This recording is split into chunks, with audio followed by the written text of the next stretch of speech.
Hi, I'm Varel. My sister shoved me out of my wheelchair in front of our classmates, then told everyone I fell because I was too weak. The teachers believed her. My own mother told me to stop making trouble, and for a while, I did. But that was the last time I stayed silent. Because what she didn't know, what none of them knew, is that I kept everything. The napkin, the audio, the names, and 30 minutes later, they heard the truth play aloud in a room that finally couldn't look away. So tell me, have you ever been pushed so hard you stopped apologizing for standing back up? Before we dive in, let us know, what time are you listening to this and where are you tuning in from? I read every comment. The first bell hadn't even rung when the hallways were already buzzing. It was one of those overcast mornings in Greenville where the clouds felt heavy but hadn't broken yet. The gym was decorated with streamers for festival week, and everyone was too excited or too self-involved to notice me rolling through. That's usually how it went. I didn't move with the crowd. I moved through it, like a shadow no one saw coming. Kids zipped past me carrying props for the assembly. One teacher nodded at me without really making eye contact. I kept my hands on the push rims, steering around a carelessly placed backpack and barely avoiding a lunchbox someone had dropped. My hands were already sore, but I didn't say a word. They'd asked me to help fold napkins. Not speak, not present, just fold.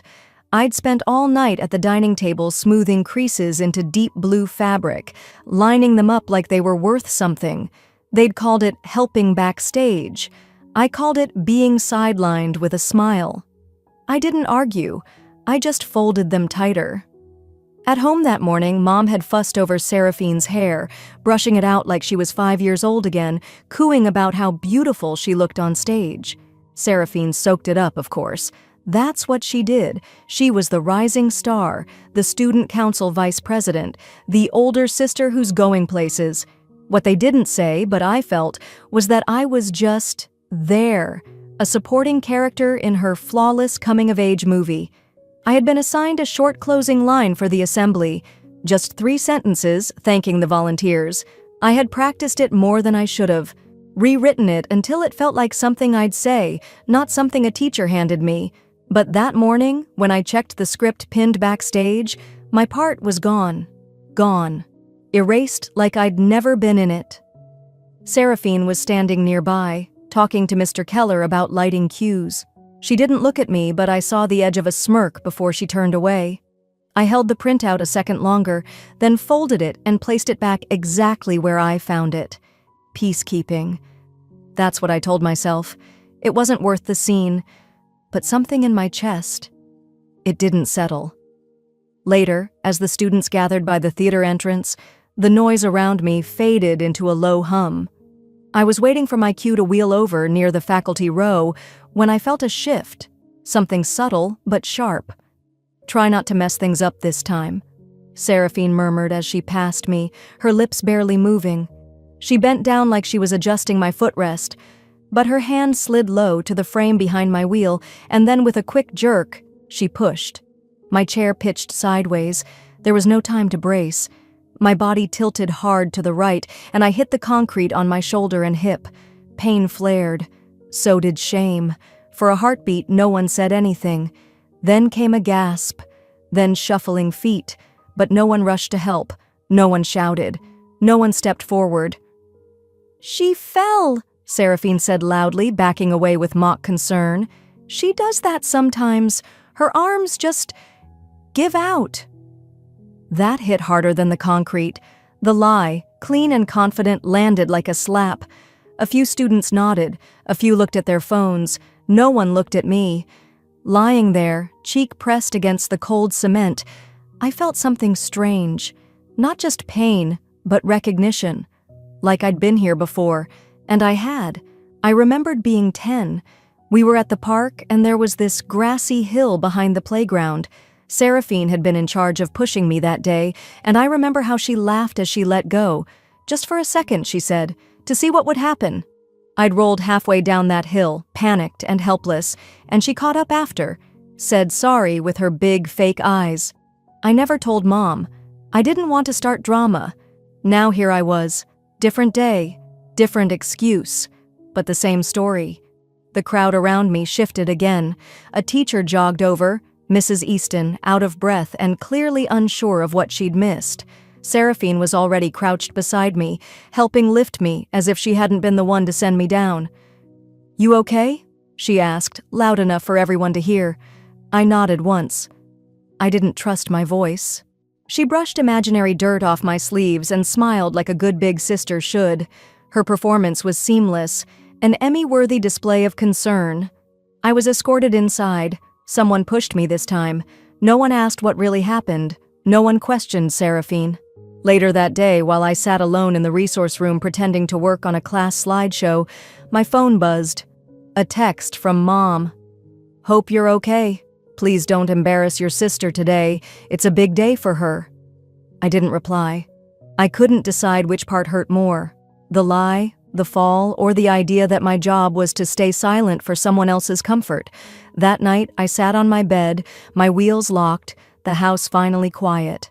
I opened my hand, and there it was, the navy napkin I had folded the night before, crumpled, pressed into my palm from the fall. I smoothed it once, then tossed it in the trash before anyone saw.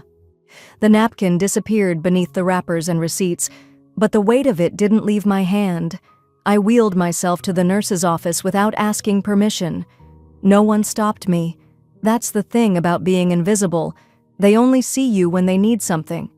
And right then, nobody needed me. The nurse aide didn't ask many questions. She looked at the scrapes on my elbow and quietly began cleaning them. I stared at the ceiling tiles, off-white squares dotted with brown watermarks like old wounds. Outside the small window, I could see a few students hanging ribbons on the school fence, laughing, clapping each other's shoulders like nothing had happened 30 minutes ago. "I'm gonna bandage this up. Might bruise later, so ice it when you get home, all right?" she said, taping the gauze down gently. I nodded. My voice hadn't found its way back yet. From the hallway came the crackle of the intercom. "Attention, students and faculty. Please excuse the interruption. We'd like to congratulate Seraphine Winters for being selected as a recipient of this year's Compassion in Leadership Award. She's being called to the main office now for her photo." The announcement echoed through the corridor like a joke someone forgot to laugh at. The hallway outside erupted in cheers. I heard someone shout, "That girl deserves it." Another added, "She's the best." My fingers curled into the armrests. Compassion in leadership.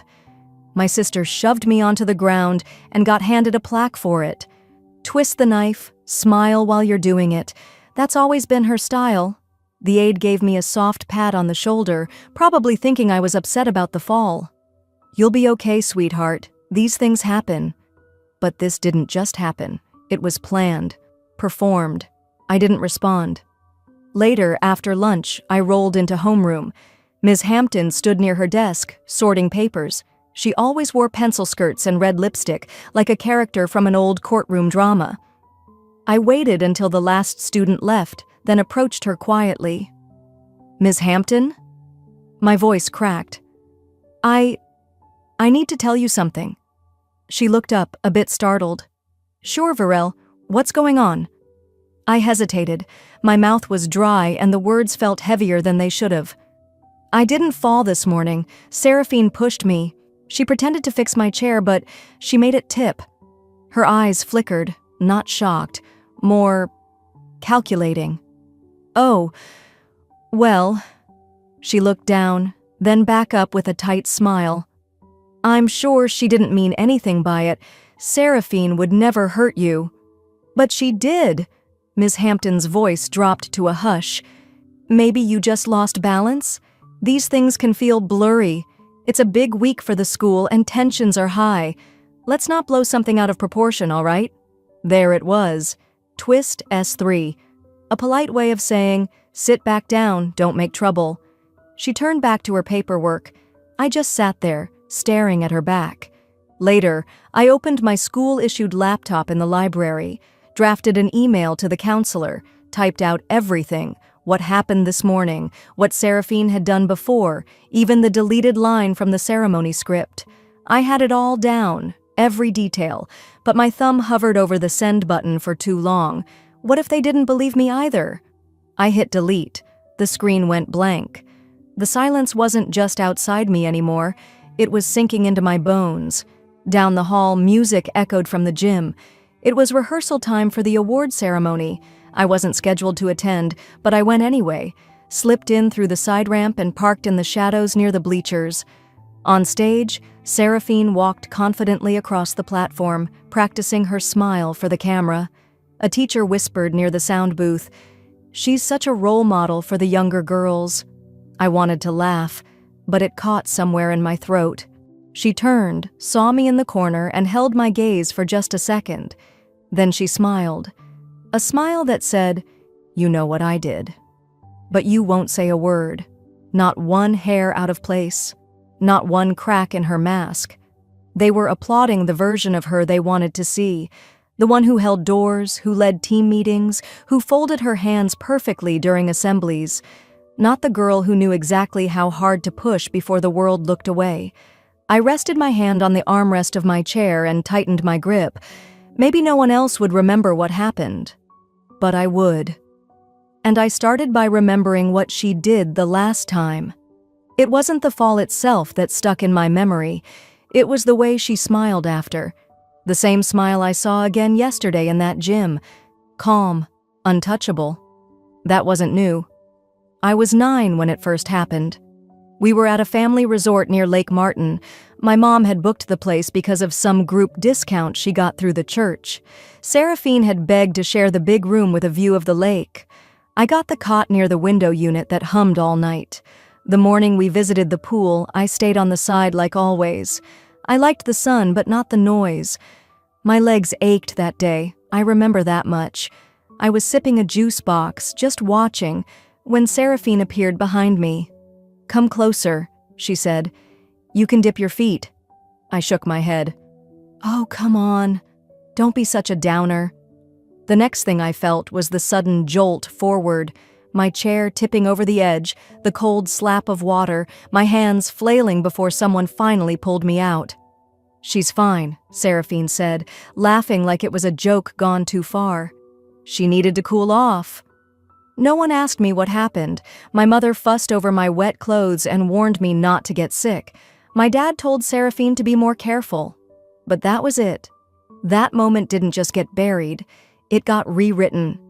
Now, more than 2 decades later, I was back in the role I knew too well. The one who got pushed and then told to smile through it. At lunch, I looked for Ava. We always sat at the end table near the vending machine, the one where you had to slam the soda slot 3 times to get a Diet Dr. Pepper. But today, she wasn't there. She was sitting near the center with a group from drama club. I wheeled over, quietly, slowly. "Ava?" She looked up, startled, then smiled. But it was off. I could read it instantly. It was the kind of smile you give when you don't want someone to sit next to you. She leaned closer, lowered her voice. "I just can't be in the middle of this. I'm sorry." I felt my chest thud, but my face didn't show it. "So, this is too much now?" "No, it's not that. It's just, people are saying you're making it a bigger deal than it is, and Seraphine, she's got that leadership thing going on right now. I just can't get caught up. Like I was a mess that someone else might step in." I nodded once, rolled back, and didn't say a word. That was twist S4. The whispers had started. You could feel it in the way people glanced and then looked away. I was no longer just the quiet girl in a chair. I was a subject of conversation, an inconvenience that made others uncomfortable. By 4th period, I passed the hallway bulletin board. The digital screen was running a slideshow titled Festival Week, a celebration of spirit and service. Photos from the last few days flipped one by one, decorating the courtyard, hanging lights. The group shot with volunteers. I'd been there. I had folded banners, labeled the boxes, even helped Coach Dunn sort cords. But there was the photo, and I wasn't in it. Cropped out, neatly. I scanned the credits. Thanks to all our amazing helpers, Seraphine Winters, Max, Tanya, Arlo, Dee Dee. No Varel. I asked Mr. Glass from the tech team, trying to keep my voice casual. "Hey, do you know if the full group photo got uploaded?" He didn't look up. "Oh? Maybe there was a glitch. These files can be weird." "That's all?" "Yeah, probably just a tech issue," he muttered and walked away. Nothing was corrected. Twist S12 landed soft but deep. I rolled into the library and found my usual corner under the second-story window, where the afternoon light filtered through the blinds in stripes. I pulled out my journal, the one with the leather strap and frayed edges, and I wrote, "They erased my body. They erased my name. But they can't erase my memory." I stared at those words for a long time. This wasn't about a fall. This was about the silence that followed. The comfort people chose over truth, the way they'd rather believe someone like Seraphine, poised, smiling, camera-ready, than confront the idea that someone like her could be cruel. It was about a system built on pretending things didn't happen, about what happens when the ones who are supposed to see choose not to. When I returned to my locker later, Seraphine was walking by with a pack of students trailing behind her. One of them laughed too loudly, another clapped her shoulder. She looked like she belonged in a high school movie. Our eyes met. She didn't even flinch. That was her power. She didn't need to explain or deny. She just had to keep moving forward as if nothing had happened, and let the world fill in the blanks for her. But I wasn't blank. "You're not the only one who remembers things," I whispered under my breath. That night, after dinner, I sat in my room with the lights low. My mom was downstairs watching a crime show, the kind where the detective always figures it out with 10 minutes left. I reached under my desk and pulled out a dusty box, taped on the sides, corners soft from age. Inside were old notes, birthday cards with crossed-out names, crumpled drawings, a plastic hairpin I'd once worn to a school recital where Seraphine had accidentally tripped me backstage. Things no one else thought mattered, but I had remembered them. "It's time I remembered everything," I whispered, pulling the lid all the way off. But I wasn't the only one holding on to a memory that hurt. That night, I stayed up well past midnight. The box of scraps and photos sat open beside me. I journaled without thinking, stream of consciousness writing, the kind I hadn't done in years. As the ink soaked the page, memory after memory unspooled, not just Seraphine's acts, but the dismissals that came after. "She didn't mean it," they'd say. Or worse, "You're too sensitive." I wrote down every instance I could remember, times she pinched me under the table, then smiled sweetly at our grandmother. The day she told our Sunday school teacher I had cheated on a memory verse, even though I hadn't. She cried on cue. I was pulled out of class. These weren't childhood pranks. They were rehearsals. The next morning, I arrived at school early. It wasn't intentional. My mom had to leave for work early, so I got dropped off just as the sky was still gray-blue. The hallways were quiet, cold. As I turned the corner past the east stairwell, I heard the scrape of metal against tile. Mr. Lester Quinn, the school janitor, was crouched down, adjusting a loose tile near the water fountain. He looked up when he saw me, nodded once. I gave a small smile, ready to roll past him like usual when he spoke. "I saw what happened," he said. I paused. His voice was low, not uncertain, not questioning, just steady. That day, near the theater doors, I was emptying trash by the side lot. I saw your sister touch the chair. Then I saw you fall. My hands stiffened on my wheels. I tried to tell myself it wasn't what it looked like, he went on.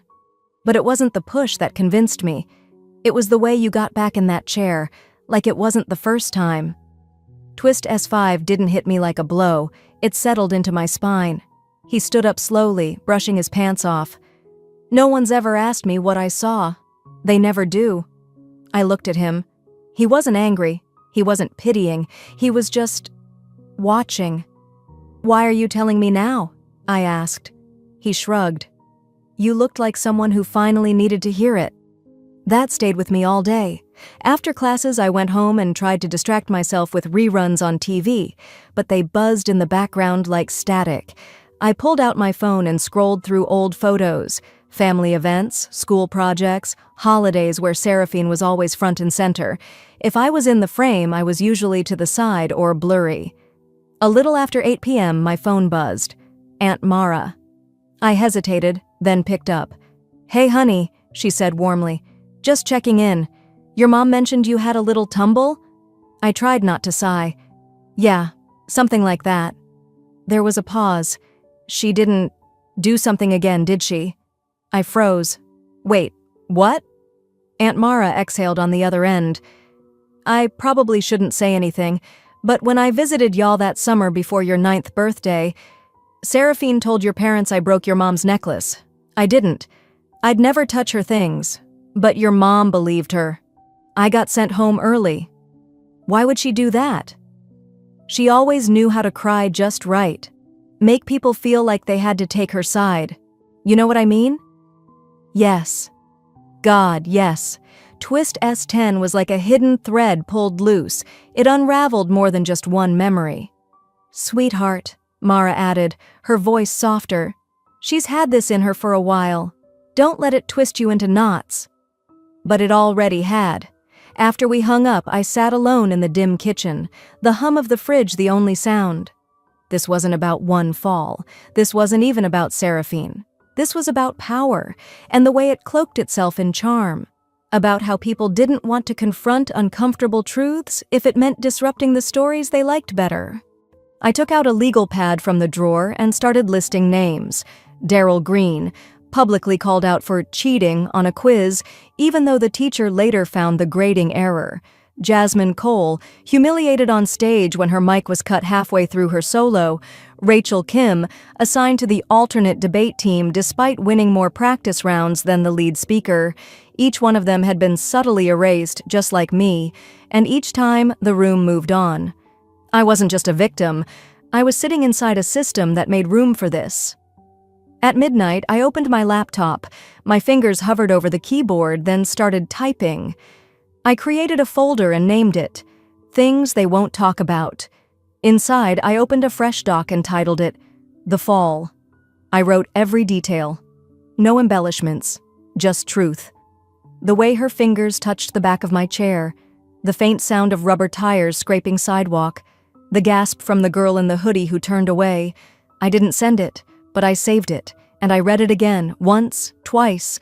Then I highlighted one line and bolded it. Sometimes the quiet ones remember best. The school didn't know it yet, but I was done being quiet. As I rolled through the front hallway the next morning, the sunlight hit the trophy case just right, making it shimmer like something sacred. Seraphine's photo was in the center, a shot from last spring's honor roll banquet. She was smiling like she always smiled when a camera found her. Perfect teeth, head tilted, no hint of cruelty behind the gloss. Beneath the glass, someone had left a single yellow carnation. At first, I thought it was meant for her, but the tag beneath read, "In memory of Mrs. Halverson, 1962-2022. It wasn't for Seraphine, but somehow the world still revolved around her image. Back home earlier that morning, I'd stood in the kitchen with my mom, the clink of her spoon stirring her coffee the only sound between us. I wanted to speak. I had rehearsed it in my head, how to bring it up without sounding accusatory. "Something happened with Seraphine," I finally said. She didn't even look up, just kept stirring, then set the spoon down with a tired clink. "Just let it go, honey. Don't make it harder for her." She said it like Seraphine was the one struggling. Twist S9 wasn't loud. It didn't come with screaming or slamming doors. It was the quiet certainty that even your mother would rather not see you. By the time I got to school, that ache had folded itself into something colder, something harder to shake.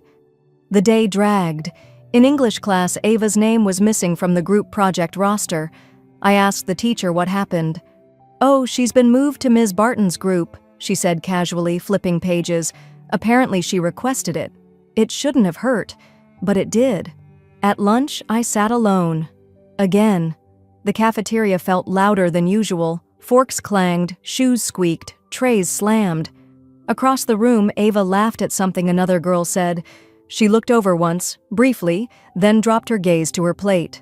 A boy passed my table and muttered just loud enough for me to hear, "She always makes drama." Twist S13 didn't sting because it was cruel. It stung because it was easy. Easy for people to say, easy for them to believe.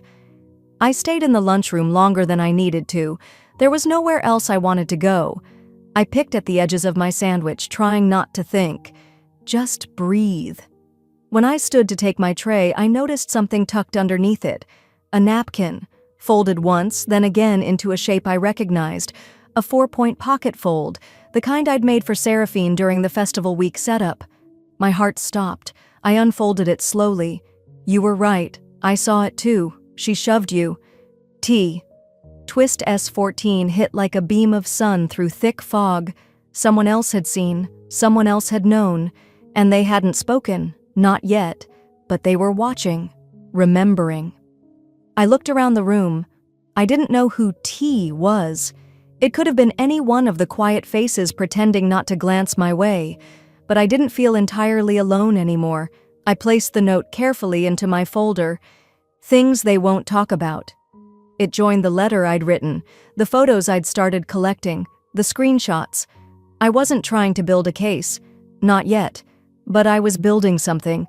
For the first time in days, I felt a small smile press at the corners of my lips. It wasn't joy, it was recognition. "They're not all asleep," I whispered. "Not all of them." In the hallway after lunch, I passed the gym where Seraphine and her friends practiced a skit for the final day of festival week.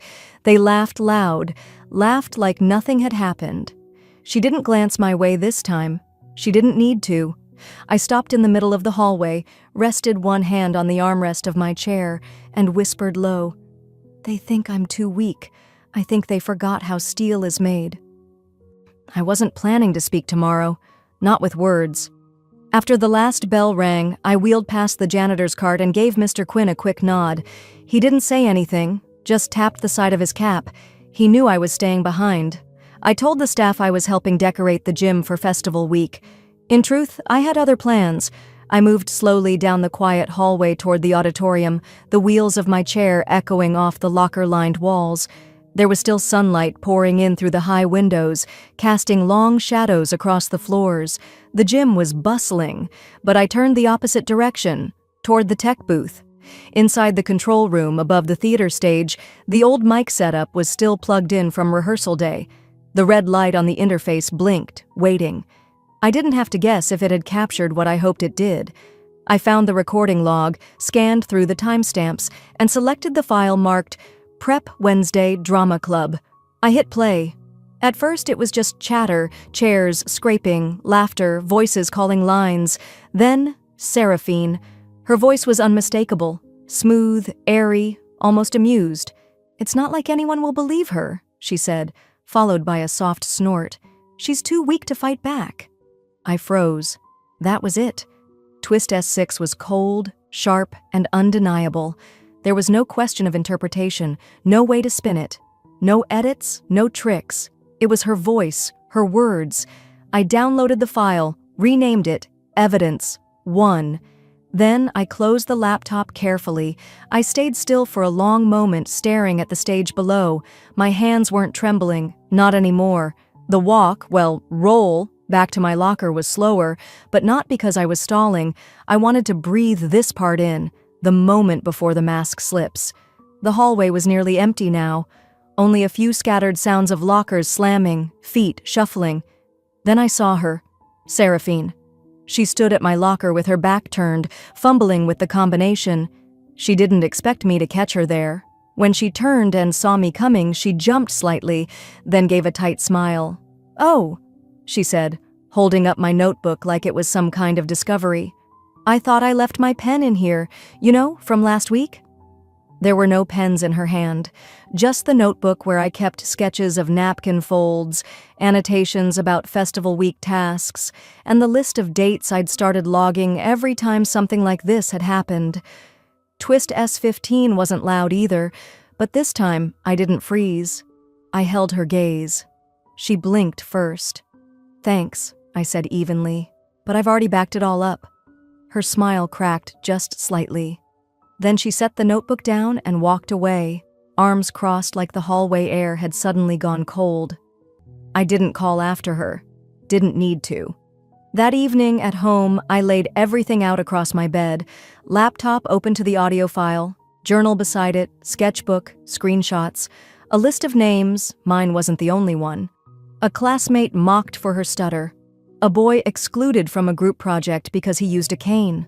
A student who left mid-semester after weeks of isolation. We were different, but the pattern was the same. Seraphine didn't create the system, but she knew how to thrive inside it. I stared at my phone, thumb hovering over the email icon. I could send it to the principal, I could upload it, blow it wide open, but instead, I waited. Some part of me wanted them to look me in the eye first, to hear the truth while standing just feet away from the girl they tried to erase. There's a difference between knowing something and feeling it. Tomorrow, I wanted them to feel it. I printed out a still from the auditorium video. One frame, Seraphine, turning back toward me while I lay on the floor, smirking, or maybe smiling. I didn't care anymore about the nuance. That image slid into the folder titled The Fall Files. The microphone had caught her voice. The photo had caught her face. And me? I'd caught the silence they all depended on, and I'd started breaking it. I looked up at the ceiling above my bed, then slowly closed the folder. Tomorrow wasn't a plan. It was a reckoning. I whispered to the quiet air of my room, as if it could carry my words into the morning. Tomorrow, I won't say much, but I won't need to. The night had been long, but not restless. I didn't toss or turn. I simply lay still, like my whole body was holding its breath. They were about to hear what silence sounds like when it stops obeying. That line echoed through my thoughts as I rolled across the school's front entrance the next morning, the gymnasium looming ahead like a courtroom dressed in balloons and banners. Inside, rows of folding chairs had been set up in neat lines. Teachers huddled in corners, clipboarded and cautious. The stage was draped with gold and blue, school colors. A long banner read, "Monthly Assembly, Character, Courage, Community." Seraphine stood backstage, her hair curled to perfection, her blazer crisp, her expression soft and polished. She smiled faintly as the assistant principal clipped a microphone to her collar. It was the same smile she used when telling lies. I stayed in the back corner of the gym, waiting. In my lap, my file folder rested flat, sealed shut, but heavy with truth. The wheels of my chair creaked against the gym floor as I rolled into position just out of the spotlight. Principal Carson stepped up to the podium and cleared his throat. "Before we begin," he said, adjusting his tie, "one of our students has asked to say a few words. Please listen with the same respect you'd want given to you." Heads turned. I moved slowly forward. The air shifted. Whispers stalled. Someone near the back of the bleachers dropped their phone with a hollow clack. Twist S7 didn't scream, it whispered and waited. I positioned myself center stage, in front of a room filled with faces that had once looked past me. I didn't raise my voice. I didn't need to. "I was told I fell," I began, "because I'm weak." The silence swallowed the space whole. But I didn't fall. I was pushed. Somewhere to my left, I heard a chair squeak. Someone inhaled audibly. And I have proof. But more than that, I have memory. I have strength. And I know how easy it is to be erased, especially when you don't fit what people want to see. Seraphine's eyes locked onto mine. Her mouth didn't move. But her body did, shoulders stiffening, fingers twitching at her sides. I reached into the side pouch of my chair and pulled out a small speaker. I pressed play. A soft click. Then Seraphine's voice, clear, cutting, undeniable. "It's not like anyone will believe her. She's too weak to fight back." Twist S8 hit like cold water across warm skin. Gasps rippled across the bleachers like wind through dry leaves. One of the teachers near the back looked up from her clipboard, frozen. A girl sitting in the second row reached for her friend's hand and whispered, "Did she just—" Someone stood up. Seraphine tried to step forward, mouth open, but Miss Hampton blocked her path. Not aggressively, just firmly. One hand, palm open. Not yet. I didn't wait for permission to finish. I closed the speaker, picked up the file. "That's all," I said simply. And then I turned. I didn't rush. I didn't stumble. I just wheeled myself off the stage, because I wasn't trying to win the room.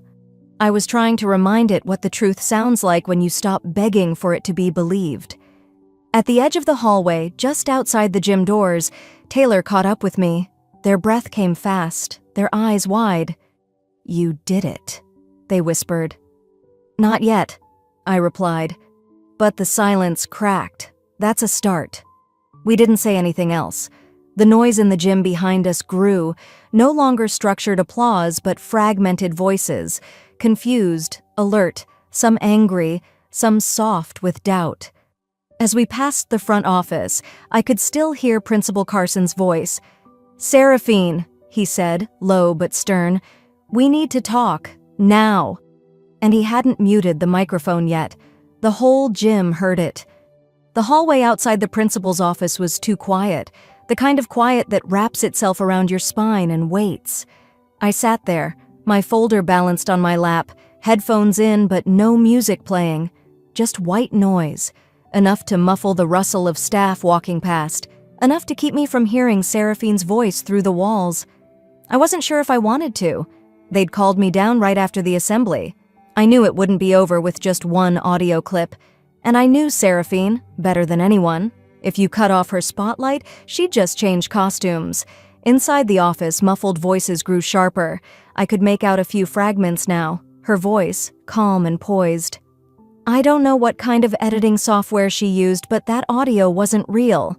There it was. "She's obsessed. I've tried to be patient, but she's made it impossible. Look at this." Papers rustled. "This email? She sent this to someone in November, said she'd make me pay one day. Twist S16, a forged email." I could picture it without needing to see it, likely littered with enough vague threats to raise suspicion, but not enough to prove anything concrete. Clever. Cold. Principal Carson's voice came next. "We take this seriously, Seraphine, very seriously." "But it's fake. Anyone can generate audio these days with a few clicks, you know that." She sounded almost indignant, almost desperate. "And she hates me. She's always hated me. That's not a crime?" There was a pause. Then footsteps. The door opened. "Varel," he said, "please come in." I wheeled into the room slowly, spine straight. Seraphine sat across from him, legs crossed neatly, hands folded like she was in Sunday school. Her expression was carefully composed, but the tension in her jaw betrayed her. "I understand you have more material to submit," Principal Carson said. I nodded once. "Yes." I slid the folder across the desk and tapped the top. Time-stamped raw audio, security footage from the day before the fall. I never accessed any tech rooms or equipment. It was all captured from hallway mics. He looked through the documents, lips pressed tight. "And," I added, "I didn't send that email." She didn't flinch, but her nostrils flared just slightly. Carson studied the printed footage, then set it aside. "Still, the question remains, who corroborates your story?" Twist S17 walked through the door right on cue. "Taylor." They didn't knock, just entered, clutching their phone like it held the weight of something holy. "I do," they said. Seraphine turned pale. Taylor walked to the desk and held up their phone. "This is from rehearsal day. I was filming on my own, just goofing off. I caught it." They pulled up the video. Seraphine walking behind me. A slight nudge, the sudden lurch, and the look, her smirk right after I hit the floor. "You told me to delete it," Taylor said, eyes on her. "I didn't." Seraphine opened her mouth, closed it again. She looked at Carson, then at me, then down at her lap. Silence. And not the kind I'd grown used to, the suffocating, helpless kind. This was silence with teeth, the kind that bites back. Carson took a breath, heavy. "Seraphine, you're suspended until we can complete a full review. I'll be contacting district-level services." She finally reacted. "You're suspending me?" she snapped. "For what? A nudge? That's it?" He looked tired. "For lying, for intimidation, for obstruction, for violating student trust." Our mother had arrived at some point during the exchange. I hadn't heard her walk in, but there she was, standing in the doorway. She looked at Seraphine, then at me, and for the first time I could remember, she didn't say a word to defend her. She just stood there, silent, hollow, no sides taken, no damage control, just the raw weight of realizing she didn't know either of us as well as she thought. I didn't linger. I didn't want to gloat or win. I just turned and wheeled out of the office. The hallway was busier now, but I moved through it quietly. Nobody stopped me. A few students looked up, their expressions a mix of curiosity and recognition. I passed the main trophy case. My reflection caught in the glass beside Seraphine's photo. No medal around my neck, no plaque, no flowers. But I was whole. And this time I hadn't needed anyone's permission to be. Back at my locker, I reached for the dial, but paused. There, taped to the front, was a napkin, folded perfectly, shaped like a leaf. No name, no note. But I didn't need one. I smiled, not because the pain was gone, but because someone had seen. And that alone, in that moment, was everything. The moment they asked, I didn't hesitate. There was no tremble in my answer, no shrinking like before. I said yes, because the silence I used to hide behind no longer belonged to me. That morning, I arrived at school earlier than usual. The auditorium buzzed with the kind of energy that only comes with anticipation. Not the nervous kind, not anymore. This wasn't about approval or applause. This was about breath. Mine. Spoken aloud, no longer borrowed or stolen. Backstage, students were checking mics, taping wires to the floor, running lines. I wasn't there as someone folding napkins or handing out programs. I was a featured speaker. For once, no one tried to steer me out of the way. No one offered to help without asking. I took my spot, my rightful place. The stage crew guided me to the center podium, and I noticed it immediately. A single folded napkin resting on top. Not just any fold. A leaf, like the ones I'd folded for Seraphine months ago, back when I still tried to earn kindness. Back when I believed if I just stayed soft enough they wouldn't cut me. But this one wasn't tossed. It wasn't crumpled or left behind. It stood, perfect, intentional. I turned slightly to the side.